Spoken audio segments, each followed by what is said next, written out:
In the quiet hills of Willow Creek, Virginia, where the air smells of pine and the rivers run clear, a story began. A story that would unravel the very fabric of trust. It's a story of innocence betrayed, of promises broken, and of shadows that hid a darkness too cruel to imagine. At the Bright Horizons shelter, 5 children dreamed of a new beginning. Among them were Marcus, the oldest at 12, with a protective streak. 10-year-old twins, Leah and Lila, who shared everything, including their dreams.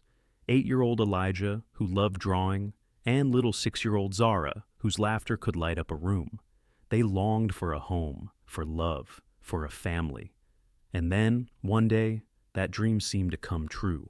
Margaret and Harold Grayson appeared as saviors, offering a chance at a better life. They spoke of a loving home, of family dinners, and of a future filled with possibilities.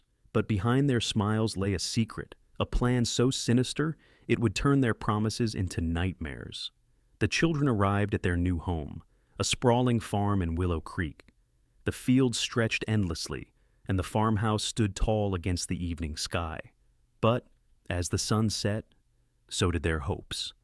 The Graysons' warm smiles faded, replaced by cold commands and harsh words. That first night, the children huddled together, their whispers filled with uncertainty. Marcus tried to reassure the others, but even he couldn't shake the feeling that something was terribly wrong. Day after day, they toiled under the scorching sun, their small hands calloused, their spirits broken. Marcus hauled water from the well. Leah and Lila tended to the crops. Elijah fed the animals, and even little Zara was made to collect eggs from the henhouse. What was meant to be a family became a life of labor, of servitude, of pain. They were not children, they were slaves. But darkness cannot hide forever. Mrs. Thompson, a neighbor who lived just down the road, noticed the children's exhaustion, their hollow eyes. She began to watch closely, her heart heavy with suspicion. One afternoon, Mrs. Thompson visited the Graysons, pretending to borrow sugar. What she saw confirmed her worst fears.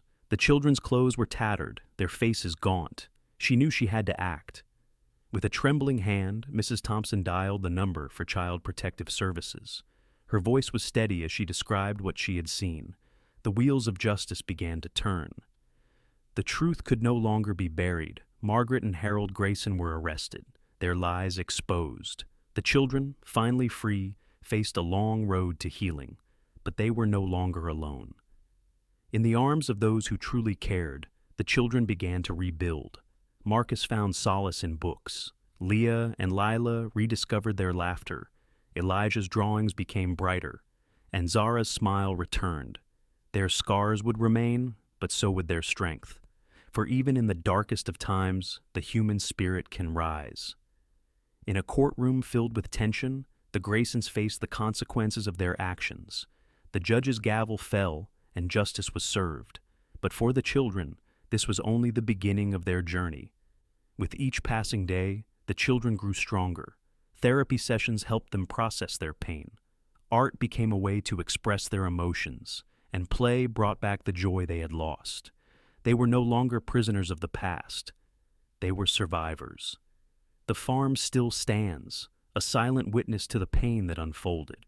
But as the sun rises, it brings with it a promise that no child should ever suffer in silence, and that justice, though slow, will always prevail. If you or someone you know is experiencing abuse, please reach out to local authorities or support organizations. No one should face darkness alone.